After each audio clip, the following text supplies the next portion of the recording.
Part 2 on financial system and its component is going to deal with structure of financial system.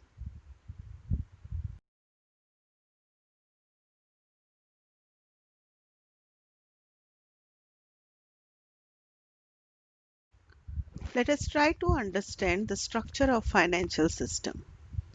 The peculiar feature of Indian financial system is that it is broadly classified into organized and unorganized financial markets. The organized or the formal structure of Indian financial system is regulated and systematically coordinated by governing authorities such as Reserve Bank of India and Security Exchange Board of India, that is SEBI. The unorganized or informal part remains outside the control and regulation of these governing and regulatory authorities. The organized financial system is more dominant in urban areas, while in rural areas it is largely under the dominance of unorganized structure of financial system. The unorganized sector is not subjected to any reserve requirements, priority sector lending requirements, or any kind of capital or investment requirements. They are almost insulated from any kind of monetary or credit controls of RBI. The unorganized sector is not dependent on RBI for any funds. So, the RBI has no control over the quality, quantity, and composition of credit supply or allocation by unorganized sector in the economy. The existence of unorganized sector is in fact one of the bottlenecks in effective implementation of monetary policy by Reserve Bank. The organized sector of financial system in India is further classified into money market and capital market.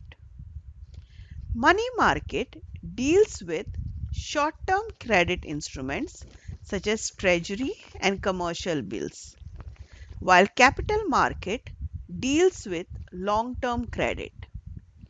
The different instruments traded in capital market are government and corporate bonds, stocks, etc. Organized sector comprises of private banks, public banks, and non-banking financial companies, insurance companies, mutual funds, etc.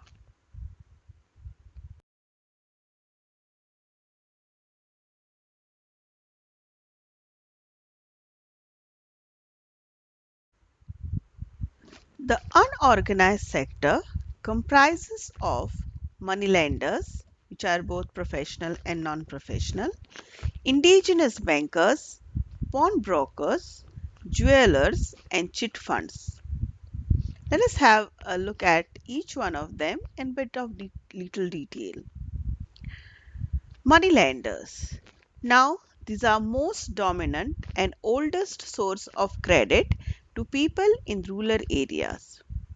In 1950s, it accounted for more than 70% of rural credit in India.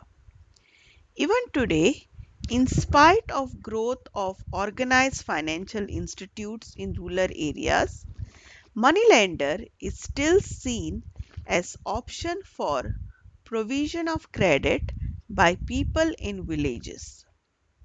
There are two types of moneylenders: professional moneylenders whose only business is money lending, and non-professional moneylenders who are the one who combine their main profession or business with money lending jobs.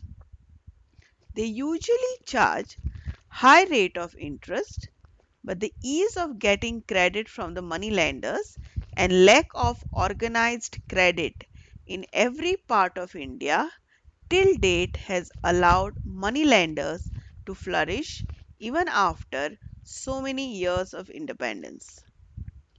Money lenders lend money without insisting on any collateral securities.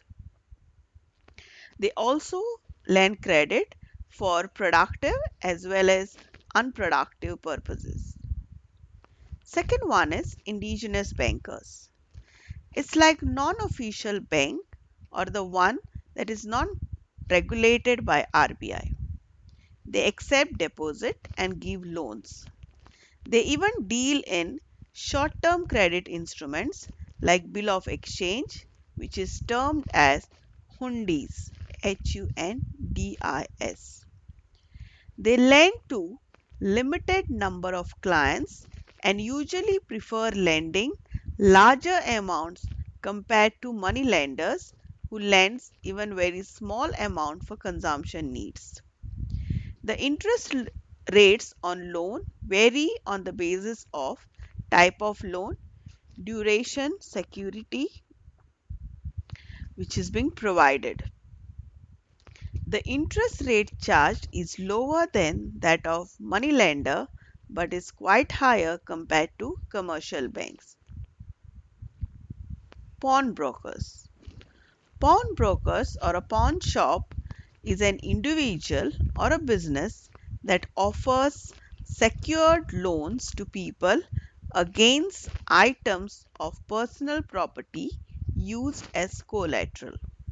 The word pawn is derived from the Latin word pignus, which means pledge. The items having pledged to brokers are considered as pawns, which is collateral security for obtaining loans. A pawnbroker is an individual who grants loans to people against the security of a personal property which can be sold in market if the borrower defaults. It could be any valuable item which is available with the borrower which can be kept as a collateral security for obtaining loan from these people. Under this kind of system, the amount of loan, rate of interest is governed by law and policies of pawnbroker. The borrower has to redeem the item pawned for the amount of loan and agreed rate of interest within a certain contractual period of time. Next one is chit funds. It has been an age-old practice of rotating funds in India. Generally, a small number of people enter into an agreement to contribute a certain sum of agreed money for a definite period of time. This system helps to rotate savings and credit among the members.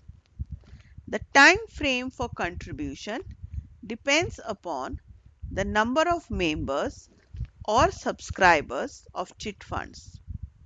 It's called chit funds because at the end of each month, a draw is held with names of all the members on the chits, and the member whose chit is drawn gets the entire sum of money collected through subscription, minus the cost if any.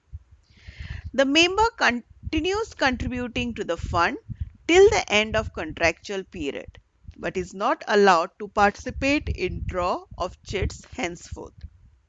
Chit funds also form a part of organized financial sector, as in certain states of India they are regulated by state government, and the chit fund companies are registered under Chit Fund Act 1982. It is a company that manages, conducts or supervises a chit scheme. Chit fund companies are quite popular in South India. A company called Kerala State Financial Enterprise operates under the regulation of Kerala State Government. At this point, you all may read about the Sharda Chit Fund scam which had happened during recent times in West Bengal. How so many people were cheated under that particular scam and how they lost the money. And this will also help you all to explain why unorganized structure of financial system is not a healthy indicator for growth of any economy. The last one is jewelers. It refers to the goldsmith whose business is selling gold jewelry or any other precious metal. The loan against the gold jewelry is given on the basis of prevailing rate of gold. Traditionally, gold loan market was dominated by jewelers. As such, there was no fixed rate of interest, tenure or documentation required for borrowing funds against gold.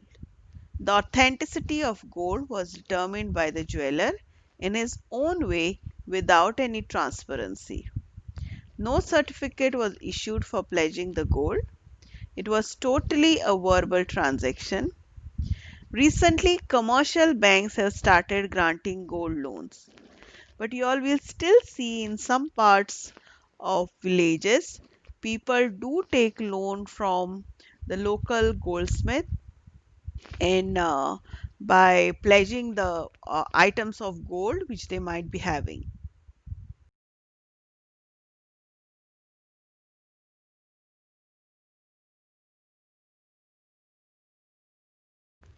In the structure of financial system, I have included a small subtopic with respect to types of loan. Now, the two broad categories of loans are secured loans and unsecured loans. First one, secured loans. When a loan is borrowed by pledging a particular asset as a collateral for the loan, then such loan is termed as secured loan. The creditor in this case secures the debt against the collateral, which can be sold if the borrower fails to repay the borrowed amount within a stipulated period of time. The collateral is usually of a higher value than the loan granted. This ensures that the creditor is able to raise enough to recover the principal and interest on the loan granted in case he has to recover it by selling the collateral. The second type is unsecured loans. Now, if the borrower does not provide any collateral to borrow funds, then it is termed as unsecured loans. Such loans are not secured against any asset of the borrower. The different types of unsecured loans are personal loans, credit card loans, corporate bonds, bank overdraft, educational loans, etc.